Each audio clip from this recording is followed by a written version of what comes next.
आकाशवाणी कोलकाता रिया गीतांजलि उछन तालमा खन पौन साय मड़ेगल तुरुई गेटुड तुरुई मीटर एहबना तेहिया शांतड़ी आखड़ा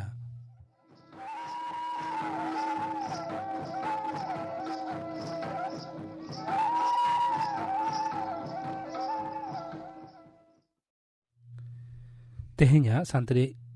आखड़ा रिया एतहब रद आजम तबन पे गोविंद मुर्मू और सावतन को सपड़ा तेना बाहा डहार सेरें सेरें रेदो मंगली मुर्मू और साधुमुनि सोरेन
गोविंद मुर्मू और सावतन को सपड़ा तेना बाहा डहार सेरें पे आजम के तबना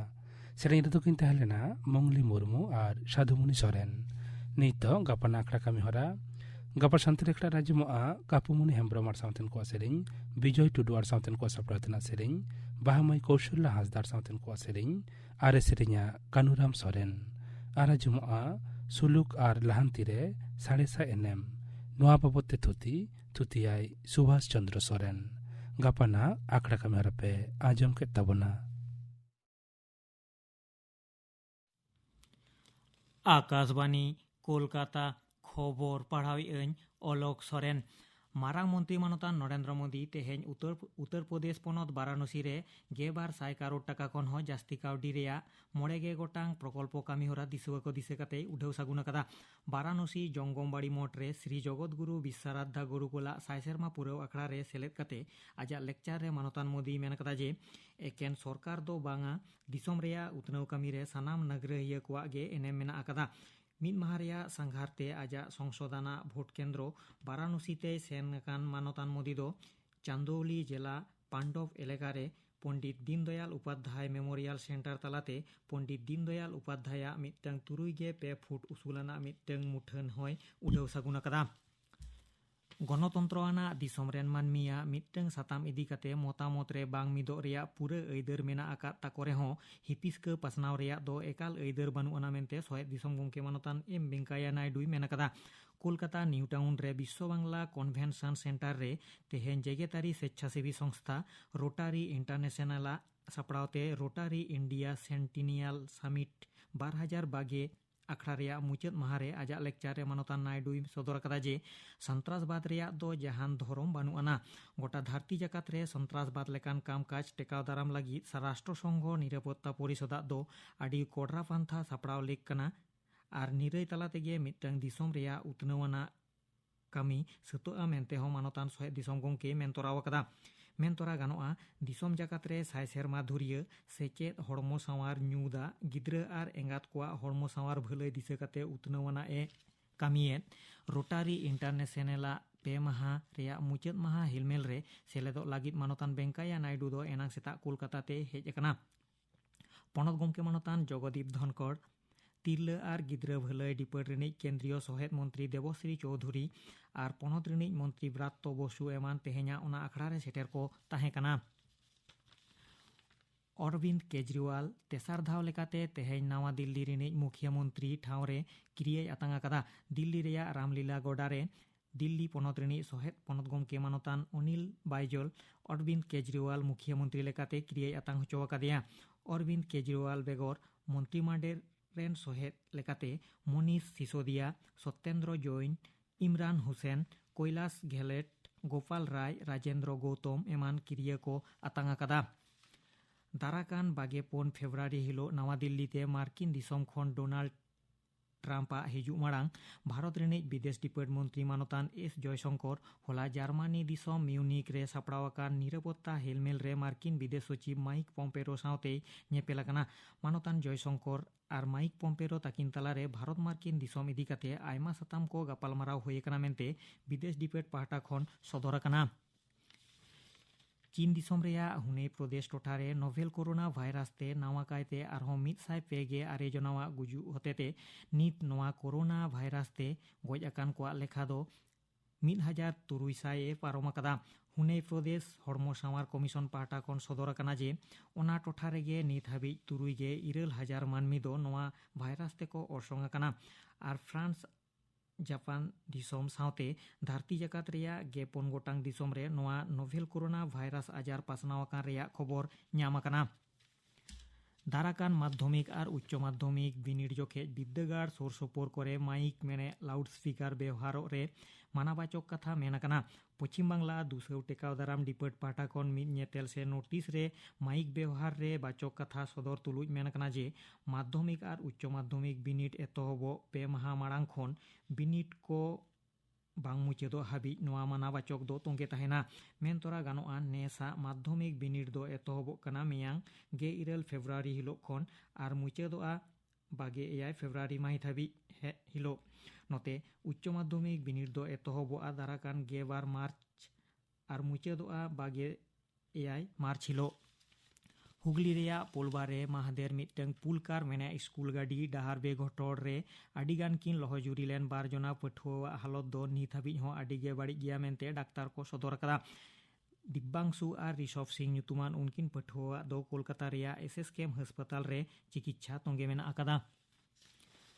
मालदा रेया गाजोल थाना आलाल टोठारे रोग आजार खन भागे लागिद अस्पताल बागी काते ओझा ठेन ओंग बेसो लागिद को इदिलेत किन 12 जना गिद्रावा गुजु घटोड़ रे मोहम्मद रफिक ᱧᱩᱛᱩᱢᱟᱱ ओझा दो पुलिस को पकड़ाव आकादिया नोते नोआ घटोड़ रे ᱟᱨᱦᱚᱸ ᱵᱟᱨ ᱡᱚᱱᱟ ᱜᱤᱫᱽᱨᱟᱹᱣᱟᱜ ᱞᱚᱦᱚᱡᱩᱨᱤᱭᱟᱱ ᱨᱮᱭᱟᱜ ᱠᱷᱚᱵᱚᱨ ᱧᱟᱢ ᱟᱠᱟᱱᱟ ᱟᱨ ᱜᱚᱡ ᱟᱠᱟᱱ ᱵᱟᱨ ᱡᱚᱱᱟ ᱜᱤᱫᱽᱨᱟᱹᱣᱟᱜ ᱜᱚᱡ ᱢᱟᱹᱲᱤ ᱫᱚ ᱛᱚᱯᱟ ᱠᱷᱚᱱ ᱨᱟᱠᱟᱵ ᱠᱟᱛᱮ ᱯᱳᱥᱴᱢᱚᱨᱴᱮᱢ ᱞᱟᱹᱜᱤᱫ ᱠᱚ ᱵᱷᱮᱡᱟᱣ ᱟᱠᱟᱫᱟ। ᱠᱳᱞᱠᱟᱛᱟ ᱨᱟᱡᱟᱵᱟᱡᱟᱨ ᱴᱚᱴᱷᱟᱨᱮ ᱦᱮᱱᱟᱜ ᱢᱤᱫᱴᱟᱝ ᱞᱮᱢᱤᱱᱮᱥᱚᱱ ᱠᱟᱜᱚᱡᱽ ᱛᱮᱭᱟᱨ ᱠᱟᱨᱠᱷᱟᱱᱟ ᱨᱮ ᱮᱱᱟᱝ ᱛᱤᱠᱤᱱ ᱠᱚᱥᱮᱫ ᱥᱮᱸᱜᱮᱞ ᱡᱩᱰᱤ ᱞᱮᱱ ᱨᱮᱭᱟᱜ ᱠᱷᱚᱵᱚᱨ ᱧᱟᱢ ᱟᱠᱟᱱᱟ। ᱚᱱᱟ ᱮᱞᱟᱠᱟ ᱫᱚ ᱟᱹᱰᱤᱜᱮ ᱠᱩᱪᱤᱛ ᱦᱚᱛᱮᱛᱮ ᱫᱚᱢᱠᱚᱲ ᱯᱟᱦᱴᱟ ᱠᱷᱚᱱ ᱟᱹᱰᱤ ᱟᱸᱡᱷᱟᱴ ᱛᱮ 12 ᱜᱚᱴᱟᱝ ᱥᱮᱸᱜᱮᱞ ᱤᱬᱤᱡ ᱜᱟᱹᱰᱤ ᱡᱩᱰᱤ ᱥᱮᱸᱜᱮᱞ ᱫᱚᱠᱚ ᱤᱬᱤᱡ ᱟᱠᱟᱫᱟ ᱢᱮᱱᱛᱮ ᱯᱚᱱᱚᱛ ᱫᱚᱢᱠᱚᱲ ᱰᱤᱯᱟᱹᱴ ᱨᱤᱱᱤᱡ ᱢᱚᱱᱛᱨᱤ ᱥᱚᱡᱤᱛ ᱵᱚᱥᱩᱭ ᱥᱚᱫᱚᱨ ᱟᱠᱟᱫᱟ। ᱥᱮᱸᱜᱮᱞ ᱡᱩᱰᱤ ᱨᱮᱭᱟᱜ ᱚᱡᱮ ᱟᱨ ᱞᱚᱥᱠᱟᱱ ᱨᱮᱭᱟᱜ ᱡᱟᱦᱟᱱ ᱠᱷᱚᱵᱚᱨ ᱫᱚ ᱱᱤᱛ ᱦᱟᱹᱵᱤᱡ ᱦᱚᱸ ᱵᱟᱝ ᱵᱟᱰᱟᱭ ᱟᱠᱟᱱᱟ। ᱛᱮᱦᱮᱧᱟᱜ ᱠᱷᱚᱵᱚᱨ ᱯᱟᱲᱦᱟᱣ ᱫᱚ ᱱᱚᱰᱮ ᱜᱮ ᱢᱩᱪᱟᱹᱫ ᱮᱱᱟ। ᱟᱠᱷᱲᱟ ᱫᱚ ᱩᱪᱷᱟᱹᱱᱚᱜ ᱠᱟᱱᱟ ᱟᱠᱟशᱵᱟণী ᱠᱳᱞᱠᱟᱛᱟ ᱨᱮᱭᱟᱜ ᱜীᱛᱟᱧᱡᱚᱞᱤ ᱩᱪᱷᱟᱹᱱ ᱛᱟᱞᱢᱟ ᱠᱷᱚᱱ। ᱱᱤᱛᱚᱜ ᱟᱸᱡᱚᱢ ᱛᱟᱵᱚᱱ ᱯᱮ ᱟᱸᱡᱚᱢᱤᱭᱟᱹ ᱟᱠᱷᱲᱟ। ᱟᱲᱛᱤ ᱨᱮᱫᱚ ᱯᱚᱨᱤᱢᱚᱞ ᱦᱮᱢᱵᱨᱚᱢ ᱟᱨ ᱥᱤᱛᱟᱹᱨᱟᱢ ᱵᱟᱥᱠᱮ।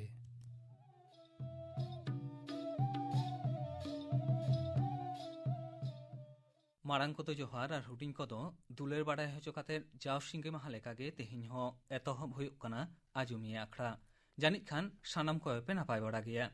ᱟᱨ ᱟᱸᱡᱚᱢᱤᱭᱟᱹ ᱟᱠᱷᱲᱟ ᱨᱮ ᱛᱮᱦᱮᱧ ᱥᱮᱴᱮᱨ ᱢᱮᱱᱟᱭᱟ ᱯᱚᱨᱤᱢᱚᱞ ᱦᱮᱢᱵᱨᱚᱢ। ᱥᱟᱱᱟᱢ ᱟᱸᱡᱚᱢᱤᱭᱟᱹ ᱜᱟᱛᱮ ᱠᱚ ᱫᱮ ᱡᱚᱦᱟᱨ ᱟᱨ ᱥᱤᱛᱟᱹᱨᱟᱢ ᱟᱢ ᱦᱚᱸ ᱫᱩᱞᱟᱹᱲ ᱛᱷᱩᱢᱤᱧ ᱪᱟᱞᱟᱢ ᱠᱟᱱᱟ।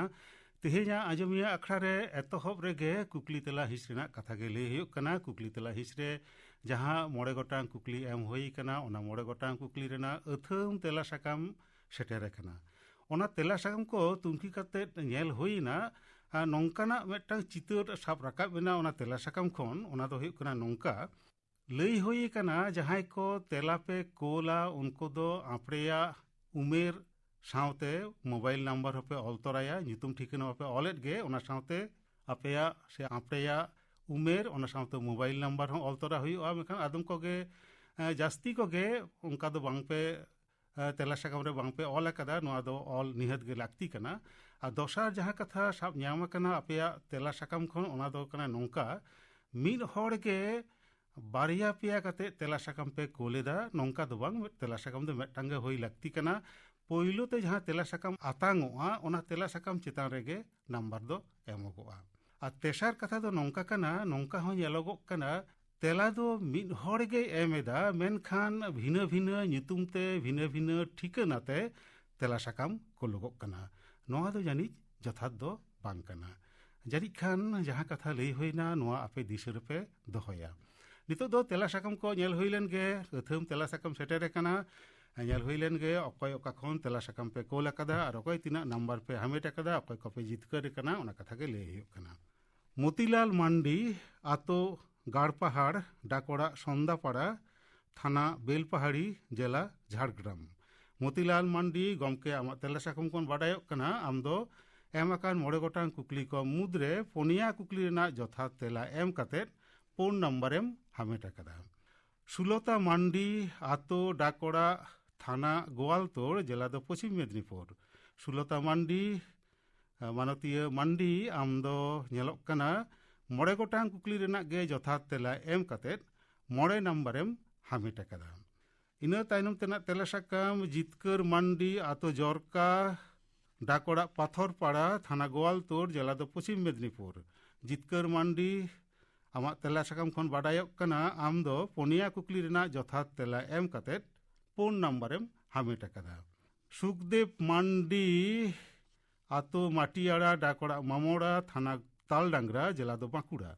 সুখদেব মান্ডি গমকে ᱟᱢᱟᱜ ᱛᱮᱞᱟ ᱥᱟᱠᱟᱢ ᱠᱷᱚᱱ ᱵᱟᱰᱟᱭᱚᱜ ᱠᱟᱱᱟ ᱟᱢ ᱫᱚ ᱮᱢ ᱟᱠᱟᱱ 9 ᱜᱚᱴᱟᱝ ᱠᱩᱠᱞᱤ ᱠᱚ ᱢᱩᱫᱽᱨᱮ 9 ᱜᱚᱴᱟᱝ ᱠᱩᱠᱞᱤ ᱨᱮᱱᱟᱜ ᱜᱮ ᱡᱚᱛᱷᱟᱛ ᱛᱮᱞᱟ ᱮᱢ ᱠᱟᱛᱮᱫ 9 ᱱᱟᱢᱵᱟᱨᱮᱢ ᱦᱟᱢᱮᱴ ᱟᱠᱟᱫᱟ। ᱤᱱᱟᱹ ᱛᱟᱭᱱᱚᱢ ᱛᱮᱱᱟᱜ ᱛᱮᱞᱟ ᱥᱟᱠᱟᱢ ᱧᱮᱞ ᱦᱩᱭᱩᱜ ᱠᱟᱱᱟ ᱱᱚᱣᱟ ᱫᱚᱭ ᱠᱳᱞ ᱟᱠᱟᱫᱟ ᱵᱤᱯᱞᱚᱵ ᱴᱩᱰᱩ ᱟᱛᱳ ᱨᱟᱢᱜᱚᱲ ᱰᱟᱠ ᱚᱲᱟᱜ ᱜᱩᱱপুরা থানা বারিকুল জেলা ᱫᱚ বাঁকুড়া। বিপ্লব টুডু গমকে ᱟᱢᱟᱜ ᱛᱮᱞᱟ ᱥᱟᱠᱟᱢ ᱠᱷᱚᱱ ᱵᱟᱰᱟᱭᱚᱜ ᱠᱟᱱᱟ ᱟᱢ ᱦᱚᱸ 9 ᱜᱚᱴᱟᱝ ᱠᱩᱠᱞᱤ ᱨᱮᱱᱟᱜ ᱜᱮ ᱡᱚᱛᱷᱟᱛ ᱛᱮᱞᱟ ᱮᱢ ᱠᱟᱛᱮᱫ 9 ᱱᱟᱢᱵᱟᱨᱮᱢ ᱦᱟᱢᱮᱴ ᱟᱠᱟᱫᱟ। রামেশ্বর হাঁসদা আতো ঝাড়ি ডাক অড়াᱜ সোনাগাড়া থানা রায়পুর জেলা ᱫᱚ বাঁকুড়া। রামেশ্বর হাঁসদা গমকে ᱟᱢᱟᱜ ᱛᱮᱞᱟ ᱥᱟᱠᱟᱢ ᱠᱷᱚᱱ ᱵᱟᱰᱟᱭᱚᱜ ᱠᱟᱱᱟ ᱟᱢ ᱦᱚᱸ 9 ᱜᱚᱴᱟᱝ ᱠᱩᱠᱞᱤ ᱨᱮᱱᱟᱜ ᱡᱚᱛᱷᱟᱛ ᱛᱮᱞᱟ ᱮᱢ ᱠᱟᱛᱮᱫ 9 ᱱᱟᱢᱵᱟᱨᱮᱢ ᱦᱟᱢᱮᱴ ᱟᱠᱟᱫᱟ। নিমাই মুর্মু বসন্তপুর ঝাড়েশ্বর বাণী ভবন ডাক অড়াᱜ উচিতপুর থানা সবং জেলা ᱫᱚ পশ্চিম মেদিনীপুর। ᱱᱤᱢᱟᱭ ᱢᱩᱨᱢᱩ ᱜᱚᱢᱠᱮ ᱟᱢᱟᱜ ᱛᱮᱞᱟ ᱥᱟᱠᱟᱢ ᱠᱷᱚᱱ ᱵᱟᱰᱟᱭᱚᱜ ᱠᱟᱱᱟ ᱟᱢ ᱫᱚ ᱵᱟᱨᱭᱟ ᱠᱩᱠᱞᱤ ᱨᱮᱱᱟᱜ ᱡᱚᱛᱷᱟᱛ ᱛᱮᱞᱟ ᱮᱢ ᱠᱟᱛᱮᱫ 2 ᱱᱟᱢᱵᱟᱨᱮᱢ ᱦᱟᱢᱮᱴ ᱟᱠᱟᱫᱟ। অনন্ত কুমার সরেন আতো জাঁতাডুমুর ডাকড়া আর থানা বারিকুল জেলা ᱫᱚ বাঁকুড়া। অনন্ত কুমার সরেন গমকে আমার তেলা সাকাম ᱠᱷᱚᱱ ᱵᱟᱰᱟᱭᱚᱜ ᱠᱟᱱᱟ ᱟᱢ ᱫᱚ ᱮᱢ ᱟᱠᱟᱱ 9 ᱜᱚᱴᱟᱝ ᱠᱩᱠᱞᱤ ᱠᱚ ᱢᱩᱫᱽᱨᱮ 9 ᱜᱚᱴᱟᱝ ᱠᱩᱠᱞᱤ ᱨᱮᱱᱟᱜ ᱜᱮ ᱡᱚᱛᱷᱟᱛ ᱛᱮᱞᱟ ᱮᱢ ᱠᱟᱛᱮᱫ 9 ᱱᱟᱢᱵᱟᱨᱮᱢ ᱦᱟᱢᱮᱴ ᱟᱠᱟᱫᱟ। ᱤᱱᱟᱹ ᱛᱟᱭᱱᱚᱢ ᱛᱮᱱᱟᱜ ᱛᱮᱞᱟ ᱥᱟᱠᱟᱢ ᱥᱩᱨᱚᱛᱚᱱ ᱢᱟᱱᱰᱤ ᱵᱟᱨᱤᱠᱩᱞ ᱵᱟᱸকুড়া ᱠᱷᱚᱱ ᱱᱚᱣᱟ ᱛᱮᱞᱟ ᱥᱟᱠᱟᱢ ᱫᱚᱢ ᱠᱳᱞ ᱟᱠᱟᱫᱟ। ᱧᱮᱞᱚᱜ ᱠᱟᱱᱟ ᱜᱚᱢᱠᱮ ᱟᱢᱟᱜ ᱛᱮᱞᱟ ᱥᱟᱠᱟᱢ ᱨᱮ ᱢᱟᱱᱰᱤ ᱜᱚᱢᱠᱮ ᱟᱢ ᱦᱚᱸ 9 ᱜᱚᱴᱟᱝ ᱠᱩᱠᱞᱤ ᱨᱮᱱᱟᱜ ᱡᱚᱛᱷᱟᱛ ᱛᱮᱞᱟ ᱮᱢ ᱠᱟᱛᱮᱫ 9 ᱱᱟᱢᱵᱟᱨᱮᱢ ᱦᱟᱢᱮᱴ ᱟᱠᱟᱫᱟ। আলোমণি মুর্মু আতো পতিরাজ গড়া ডাকড়া বড়শোলা থানা বেলপাহাড়ি জেলা ᱫᱚ ঝাড়গ্রাম। আলোমণি মুর্মু মানতীয় মুর্মু ᱟᱢᱟᱜ ᱛᱮᱞᱟ ᱥᱟᱠᱟᱢ ᱠᱷᱚᱱ ᱵᱟᱰᱟᱭᱚᱜ ᱠᱟᱱᱟ ᱟᱢ ᱫᱚ ᱮᱢ ᱟᱠᱟᱱ 9 ᱜᱚᱴᱟᱝ ᱠᱩᱠᱞᱤ ᱠᱚ ᱢᱩᱫᱽᱨᱮ 4 ᱠᱩᱠᱞᱤ ᱨᱮᱱᱟᱜ ᱡᱚᱛᱷᱟᱛ ᱛᱮᱞᱟ ᱮᱢ ᱠᱟᱛᱮᱫ 4 ᱱᱟᱢᱵᱟᱨᱮᱢ ᱦᱟᱢᱮᱴ ᱟᱠᱟᱫᱟ। ᱤᱱᱟᱹ ᱛᱟᱭᱱᱚᱢ ᱛᱮᱱᱟᱜ ᱛᱮᱞᱟ ᱥᱟᱠᱟᱢ ᱧᱮᱞ ᱦᱩᱭ ᱞᱮᱱ ᱜᱮ ᱱᱚᱣᱟ ᱫᱚᱭ ᱠᱳᱞ ᱟᱠᱟᱫᱟ ᱨᱟᱡᱮᱱᱫᱨᱚᱱᱟᱛᱷ ᱦᱮᱢᱵᱨᱚᱢ আজাদ হিন্দ সড়ক ব্র্যাকেট রে অল মেনাᱜᱼᱟ হালদারপাড়া ডাকড়া ঘুরনি থানা কোতোয়ালি কৃষ্ণনগর নদিয়া। রাজেন্দ্রনাথ হেমব্রম গমকে আমার তেলা সাকাম ᱠᱷᱚᱱ ᱵᱟᱰᱟᱭᱚᱜ ᱠᱟᱱᱟ ᱟᱢ ᱫᱚ ᱮᱢ ᱟᱠᱟᱱ 9 ᱜᱚᱴᱟᱝ ᱠᱩᱠᱞᱤ ᱠᱚ ᱢᱩᱫᱽᱨᱮ 9 ᱜᱚᱴᱟᱝ ᱠᱩᱠᱞᱤ ᱨᱮᱱᱟᱜ ᱜᱮ ᱡᱚᱛᱷᱟᱛ ᱛᱮᱞᱟ ᱮᱢ ᱠᱟᱛᱮᱫ 9 ᱱᱟᱢᱵᱟᱨᱮᱢ ᱦᱟᱢᱮᱴ ᱟᱠᱟᱫᱟ। শিবপ্রসাদ টুডু ᱤᱱᱟᱹ ᱛᱟᱭᱱᱚᱢ ᱛᱮᱱᱟᱜ ᱛᱮᱞᱟ ᱥᱟᱠᱟᱢ ᱠᱳᱞ ᱟᱠᱟᱫᱟᱭ শিবপ্রসাদ টুডু আতোয়ার ডাকড়া পলসা থানা খড়গপুর লোকাল জেলা ᱫᱚ পশ্চিম মেদিনীপুর। শিবপ্রসাদ টুডু গমকে আমার তেলা ᱥᱟᱠᱟᱢ ᱠᱷᱚᱱ ᱵᱟᱰᱟᱭᱚᱜ ᱠᱟᱱᱟ ᱟᱢ ᱫᱚ 4 ᱱᱟᱢᱵᱟᱨᱮᱢ ᱦᱟᱢᱮᱴ ᱟᱠᱟᱫᱟ ᱪᱮᱫᱟᱜ ᱥᱮ 4 ᱠᱩᱠᱞᱤ ᱨᱮᱱᱟᱜ ᱡᱚᱛᱷᱟᱛ ᱛᱮᱞᱟ ᱟᱢ ᱮᱢ ᱟᱠᱟᱫᱟᱢ। রাঙ্কিনী হাঁসদা বিশ্বভারতী ইউনিভার্সিটি সান্তালি ডিপার্টমেন্ট বোলপুর জেলা ᱫᱚ বীরভূম। রাঙ্কিনী হাঁসদা মানতীয় হাঁসদা আমার তেলা ᱥᱟᱠᱟᱢ ᱠᱷᱚᱱ ᱵᱟᱰᱟᱭᱚᱜ ᱠᱟᱱᱟ ᱟᱢ ᱫᱚ ᱮᱢ ᱟᱠᱟᱱ 9 ᱜᱚᱴᱟᱝ ᱠᱩᱠᱞᱤ ᱠᱚ ᱢᱩᱫᱽᱨᱮ 9 ᱜᱚᱴᱟᱝ ᱠᱩᱠᱞි ᱨᱮᱱᱟᱜ ᱜᱮ ᱡᱚᱛᱷᱟᱛ ᱛᱮᱞᱟ ᱮᱢ ᱠᱟᱛᱮᱫ 9 ᱱᱟᱢᱵᱟᱨᱮᱢ ᱦᱟᱢᱮᱴ ᱟᱠᱟᱫᱟ। ᱤᱱᱟᱹ ᱛᱟᱭᱱᱚᱢ ᱛᱮᱱᱟᱜ ᱛᱮᱞᱟ ᱥᱟᱠᱟᱢ ᱧᱮᱞ ᱦᱩᱭᱩᱜ ᱠᱟᱱᱟ ᱱᱚᱣᱟ ᱫᱚᱭ ᱠᱳᱞ ᱟᱠᱟᱫᱟ সুভদ্রা হাঁসদা আতো চেনতোড় ডাকড়া বুধানপুর জেলা ᱫᱚ বাঁকুড়া। সুভদ্রা হাঁসদা মানতীয় হাঁসদা আমার তেলা ᱥᱟᱠᱟᱢ ᱠᱷᱚᱱ ᱵᱟᱰᱟᱭᱚᱜ ᱠᱟᱱᱟ ᱟᱢ ᱦᱚᱸ 9 ᱜᱚᱴᱟᱝ ᱠᱩᱠᱞᱤ ᱨᱮᱱᱟᱜ ᱡᱚᱛᱷᱟᱛ ᱛᱮᱞᱟ ᱮᱢ ᱠᱟᱛᱮᱫ 9 ᱱᱟᱢᱵᱟᱨᱮᱢ ᱦᱟᱢᱮᱴ ᱟᱠᱟᱫᱟ। ᱤᱱᱟᱹ ᱛᱟᱭᱱᱚᱢ ᱛᱮᱱᱟᱜ ᱛᱮᱞᱟ ᱥᱟᱠᱟᱢ ᱠᱳᱞ ᱟᱠᱟᱫᱟᱭ অশ্বিনী কুমার হাঁসদা ব্র্যাকেট রে অল মেনাᱜᱼᱟ সিডিপিও জয়পুর আইসিডিএস প্রজেক্ট জেলা ᱫᱚ বাঁকুড়া। অশ্বিনী কুমার হাঁসদা গমকে আমার তেলা ᱥᱟᱠᱟᱢ ᱠᱷᱚᱱ ᱵᱟᱰᱟᱭᱚᱜ ᱠᱟᱱᱟ ᱟᱢ ᱫᱚ ᱮᱢ ᱟᱠᱟᱱ 9 ᱜᱚᱴᱟᱝ ᱠᱩᱠᱞᱤ ᱠᱚ ᱢᱩᱫᱽᱨᱮ 4 ᱠᱩᱠᱞᱤ ᱨᱮᱱᱟᱜ ᱡᱚᱛᱷᱟᱛ ᱛᱮᱞᱟ ᱮᱢ ᱠᱟᱛᱮᱫ 4 ᱱᱟᱢᱵᱟᱨᱮᱢ ᱦᱟᱢᱮᱴ ᱟᱠᱟᱫᱟ। শ্রীপতি সরেন ᱤᱱᱟᱹ ᱛᱟᱭᱱᱚᱢ ᱛᱮᱱᱟᱜ ᱛᱮᱞᱟ ᱥᱟᱠᱟᱢ ᱫᱚᱭ ᱠᱳᱞ ᱟᱠᱟᱫᱟ শ্রীপতি সরেন আতো বাগডুবি ডাকড়া সিন্দ্রি আম থানা বারিকুল জেলা ᱫᱚ বাঁকুড়া। শ্রীপতি সরেন গমকে ᱧᱮᱞᱚᱜ ᱠᱟᱱᱟ ᱟᱢᱟᱜ ᱛᱮᱞᱟ ᱥᱟᱠᱟᱢ ᱨᱮ ᱟᱢ ᱫᱚ 4 ᱠᱩᱠᱞᱤ ᱨᱮᱱᱟᱜ ᱡᱚᱛᱷᱟᱛ ᱛᱮᱞᱟ ᱮᱢ ᱠᱟᱛᱮᱫ 4 ᱱᱟᱢᱵᱟᱨᱮᱢ ᱦᱟᱢᱮᱴ ᱟᱠᱟᱫᱟ। তপন কুমার হেমব্রম আতো ঝোলা ডাকড়া তপ্তদামদি থানা সারেঙ্গা জেলা ᱫᱚ বাঁকুড়া। তপন কুমার হেমব্রম গমকে আমার তেলা ᱥᱟᱠᱟᱢ ᱠᱷᱚᱱ ᱵᱟᱰᱟᱭᱚᱜ ᱠᱟᱱᱟ ᱟᱢ ᱫᱚ ᱮᱢ ᱟᱠᱟᱱ 9 ᱜᱚᱴᱟᱝ ᱠᱩᱠᱞᱤ ᱠᱚ ᱢᱩᱫᱽᱨᱮ 2 ᱠᱩᱠᱞᱤ ᱨᱮᱱᱟᱜ ᱡᱚᱛᱷᱟᱛ ᱛᱮᱞᱟ ᱮᱢ ᱠᱟᱛᱮᱫ 2 ᱱᱟᱢᱵᱟᱨᱮᱢ ᱦᱟᱢᱮᱴ ᱟᱠᱟᱫᱟ। ᱤᱱᱟᱹ ᱛᱟᱭᱱᱚᱢ ᱛᱮᱱᱟᱜ ᱛᱮᱞᱟ ᱥᱟᱠᱟᱢ কালীপদ টুডু আতো ডোমগড় ব্র্যাকেট রে অল মেনাᱜᱼᱟ বাড়হেডি ডাকড়া আগুইবিল থানা বেলপাহাড়ি জেলা ᱫᱚ ঝাড়গ্রাম। কালীপদ টুডু গমকে আমার তেলা ᱥᱟᱠᱟᱢ রে ᱧᱮᱞᱚᱜ ᱠᱟᱱᱟ ᱟᱢ ᱫᱚ 2 ᱠᱩᱠᱞᱤ ᱨᱮᱱᱟᱜ ᱡᱚᱛᱷᱟᱛ ᱛᱮᱞᱟ ᱮᱢ ᱠᱟᱛᱮᱫ 12 ᱱᱟᱢᱵᱟᱨᱮᱢ ᱦᱟᱢᱮᱴ ᱟᱠᱟᱫᱟ। সুরতন মান্ডি আমার তেলা ᱥᱟᱠᱟᱢ ᱫᱚ ᱞᱟᱦᱟᱛᱮ ᱯᱟᱲᱦᱟᱣ ᱦᱩᱭ ᱟᱠᱟᱱᱟ। সুরতন মান্ডি বারিকুল বাঁকুড়া ᱢᱮᱱᱠᱷᱟᱱ ᱫᱚᱥᱟᱨ ᱫᱷᱟᱣ ᱡᱟᱦᱟᱸ ᱛᱮᱞᱟ ᱥᱟᱠᱟᱢᱮᱢ ᱠᱳᱞ ᱟᱠᱟᱫᱟ ᱚᱱᱟ ᱨᱮᱦᱚᱸ ᱧᱮᱞᱚᱜ ᱠᱟᱱᱟ ᱟᱢ ᱫᱚ 9 ᱱᱟᱢᱵᱟᱨᱮᱢ ᱦᱟᱢᱮᱴ ᱟᱠᱟᱫᱟ। ভরত চন্দ্র সরেন আতো রত্নাডি ডাকড়া পলমি থানা পুঞ্চা জেলা ᱫᱚ পুরুলিয়া। ভরত চন্দ্র সরেন গমকে আমার তেলা ᱥᱟᱠᱟᱢ ᱠᱷᱚᱱ ᱵᱟᱰᱟᱭᱚᱜ ᱠᱟᱱᱟ ᱟᱢ ᱫᱚ ᱮᱢ ᱟᱠᱟᱱ 9 ᱜᱚᱴᱟᱝ ᱠᱩᱠᱞᱤ ᱠᱚ ᱢᱩᱫᱽᱨᱮ 4 ᱠᱩᱠᱞᱤ ᱨᱮᱱᱟᱜ ᱡᱚᱛᱷᱟᱛ ᱛᱮᱞᱟ ᱮᱢ ᱠᱟᱛᱮᱫ 4 ᱱᱟᱢᱵᱟᱨᱮᱢ ᱦᱟᱢᱮᱴ ᱟᱠᱟᱫᱟ। ᱤᱱᱟᱹ ᱛᱟᱭᱱᱚᱢ ᱛᱮᱱᱟᱜ ᱛᱮᱞᱟ ᱥᱟᱠᱟᱢ ᱠᱳᱞ ᱟᱠᱟᱫᱟᱭ সুপ্রিয়া মান্ডি আতো ডাকড়া আর থানা বারিকুল জেলা ᱫᱚ বাঁকুড়া। সুপ্রিয়া মান্ডি মাই সুপ্রিয়া আমার তেলা ᱥᱟᱠᱟᱢ ᱠᱷᱚᱱ ᱵᱟᱰᱟᱭᱚᱜ ᱠᱟᱱᱟ ᱟᱢ ᱫᱚ 9 ᱜᱚᱴᱟᱝ ᱠᱩᱠᱞᱤ ᱨᱮᱱᱟᱜ ᱜᱮ ᱡᱚᱛᱷᱟᱛ ᱛᱮᱞᱟ ᱮᱢ ᱠᱟᱛᱮᱫ 9 ᱱᱟᱢᱵᱟᱨᱮᱢ ᱦᱟᱢᱮᱴ ᱟᱠᱟᱫᱟ। ᱡᱟᱦᱟᱸ ᱛᱮᱞᱟ ᱥᱟᱠᱟᱢ ᱠᱚ ᱥᱟᱱᱛᱟᱲᱤ ᱟᱠᱷᱲᱟ ᱨᱮ ᱥᱮᱴᱮᱨ ᱟᱠᱟᱱᱟ ᱚᱱᱟ ᱛᱮᱞᱟ ᱥᱟᱠᱟᱢ ᱠᱚᱨᱮᱱᱟᱜ ᱠᱟᱛᱷᱟ ᱞᱟᱹᱭ ᱦᱩᱭᱱᱟ ᱚᱠᱚᱭ ᱚᱠᱟ ᱠᱷᱚᱱ ᱛᱮᱞᱟ ᱥᱟᱠᱟᱢ ᱯᱮ ᱠᱳᱞ ᱟᱠᱟᱫᱟ ᱟᱨ ᱚᱠᱚᱭ ᱛᱤᱱᱟᱹᱜ ᱱᱟᱢᱵᱟᱨ ᱯᱮ ᱦᱟᱢᱮᱴ ᱟᱠᱟᱫᱟ ᱚᱱᱟ ᱠᱟᱛᱷᱟ ᱞᱟᱹᱭ ᱦᱩᱭᱱᱟ ᱱᱤᱛᱚᱜ ᱫᱚ ᱡᱟᱦᱟᱸ ᱠᱩᱠᱞᱤ ᱮᱢ ᱦᱩᱭ ᱟᱠᱟᱱᱟ ᱚᱱᱟ ᱠᱩᱠᱞᱤ ᱠᱚᱨᱮᱱᱟᱜ ᱡᱚᱛᱷᱟᱛ ᱛᱮᱞᱟ ᱞᱟᱹᱭᱚᱜᱚᱜ ᱠᱟᱱᱟ ᱟᱨ ᱡᱟᱦᱟᱸᱭ ᱠᱚ ᱠᱚᱢ ᱱᱟᱢᱵᱟᱨ ᱯᱮ ᱦᱟᱢᱮᱴ ᱟᱠᱟᱫᱟ ᱩᱱᱠᱩ ko ᱟᱯᱮᱭᱟᱜ ᱛᱮᱞᱟ ᱟᱯᱮ ᱯᱮ ᱢᱤᱞᱟᱹᱣ ᱫᱟᱲᱮᱭᱟᱜᱼᱟ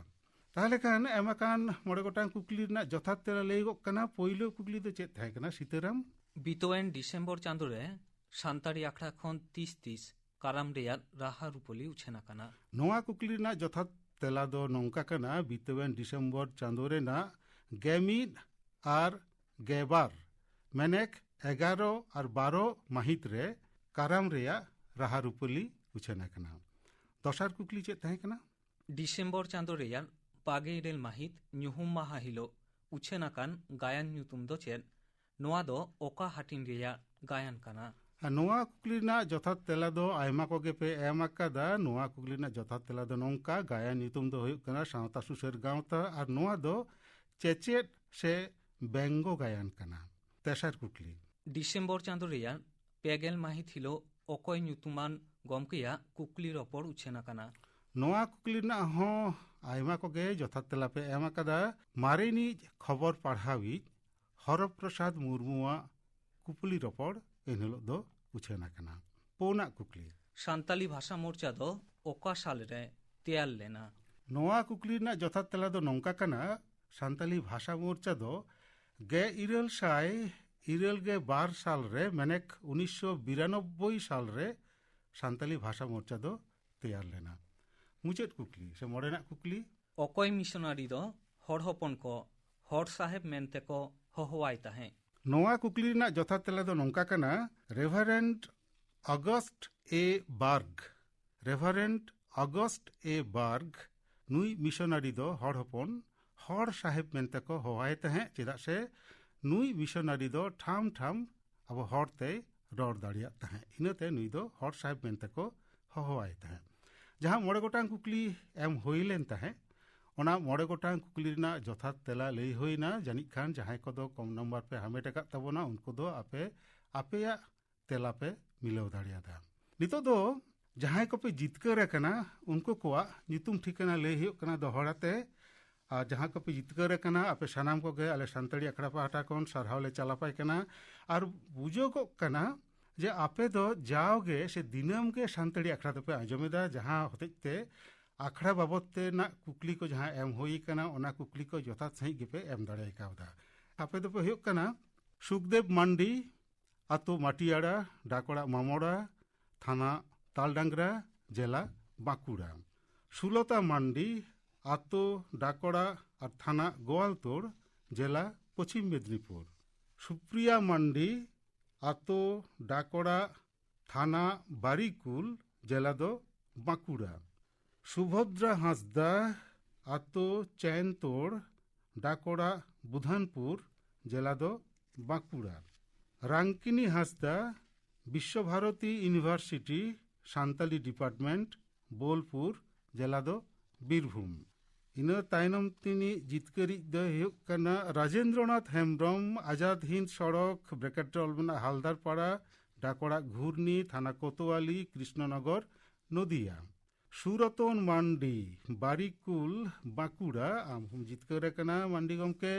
ইনা তাইনম তিনি জিতকারিজ দো হুᱭᱩᱜ ᱠᱟᱱᱟ অনন্ত কুমার সরেন আতো জাঁতা ডুমুর ডাকড়া আর থানা বারিকুল জেলা বাঁকুড়া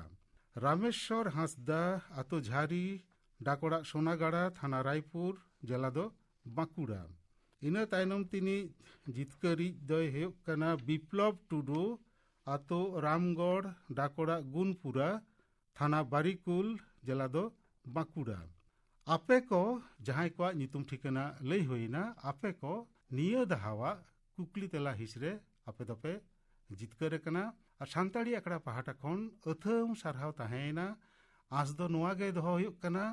ᱟᱯᱮᱭᱟᱜ ᱛᱮᱞᱟ ᱥᱟᱠᱟᱢ ᱠᱷᱚᱱ ᱵᱟᱰᱟᱭᱚᱜ ᱠᱟᱱᱟ ᱟᱯᱮ ᱫᱚ ᱡᱟᱣᱜᱮ ᱥᱮ ᱫᱤᱱᱟᱹᱢ ᱜᱮ ᱥᱟᱱᱛᱟᱲᱤ ᱟᱠᱷᱲᱟ ᱯᱮ ᱟᱸᱡᱚᱢᱮᱫ ᱛᱟᱵᱚᱱᱟ ᱱᱚᱣᱟ ᱠᱷᱟᱹᱛᱤᱨ ᱥᱟᱱᱛᱟᱲᱤ ᱟᱠᱷᱲᱟ ᱯᱟᱦᱴᱟ ᱠᱷᱚᱱ ᱥᱟᱨᱦᱟᱣ ᱞᱮ ᱪᱟᱞᱟᱯᱮ ᱠᱟᱱᱟ ᱟᱨ ᱱᱚᱝᱠᱟ ᱜᱮ ᱫᱤᱱᱟᱹᱢ ᱜᱮ ᱥᱟᱱᱛᱟᱲᱤ ᱟᱠᱷᱲᱟ ᱫᱚ ᱟᱸᱡᱚᱢ ᱤᱫᱤ ᱛᱟᱵᱚᱱ ᱯᱮ ᱱᱤᱛᱚᱜ ᱫᱚ ᱱᱟᱣᱟ 9 ᱜᱚᱴᱟᱝ ᱠᱩᱠᱞᱤ ᱮᱢ ᱦᱩᱭᱩᱜ ᱠᱟᱱᱟ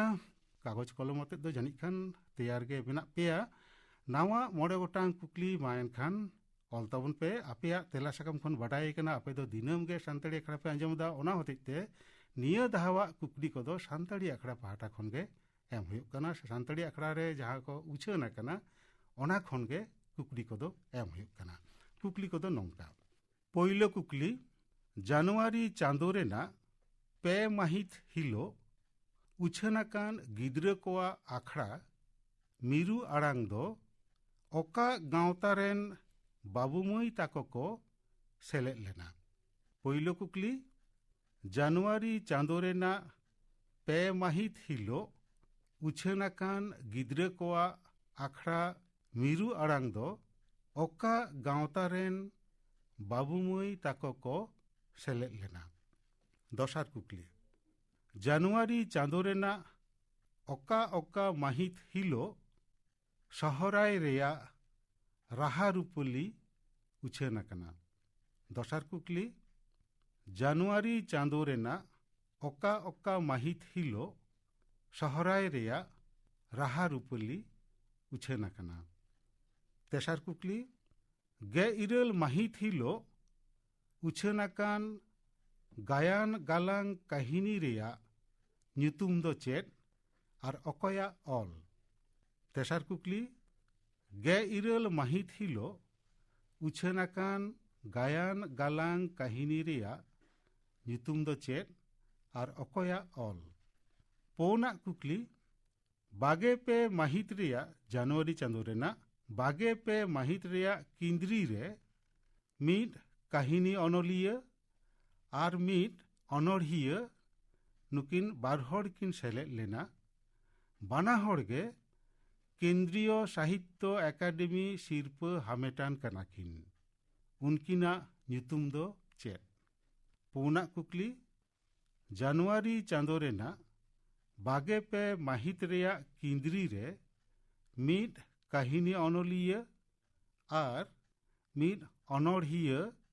ᱱᱩᱠᱤᱱ ᱠᱤᱱ ᱥᱮᱞᱮᱫ ᱞᱮᱱᱟ ᱵᱟᱱᱟ ᱦᱚᱲ ᱜᱮ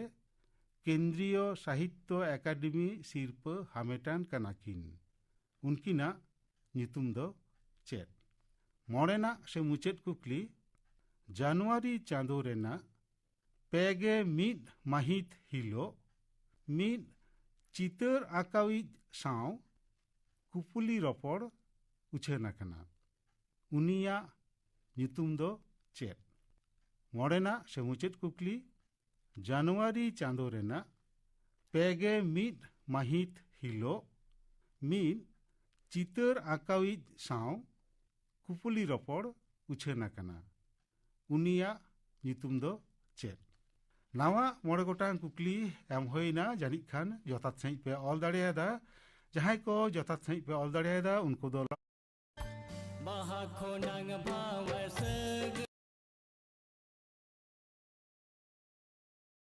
एमएन कुकली को आरहों दोहराते लिएगोआ और तेला साकाम लगन मचा कोल तबन पे तेला साकाम कोल रेना ठिकाना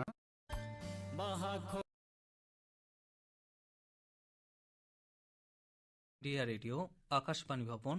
इडेन गार्डन्स कोलकाता 6 लाख मीट आलिया बेटा ईमेल ठिकाना मेना सानाम को पे बड़ाई ताबोना एनतेन हो ईमेल ठिकाना ले हुयुग कना ईमेल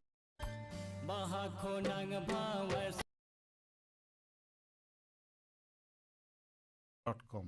नोआ ईमेल ठिकाना तालाते हों से जहां डाक तालाते ना ठिकाना ले हुईना ओना तालाते हों आपे आपे तेला साकाम लगन मचा कोलता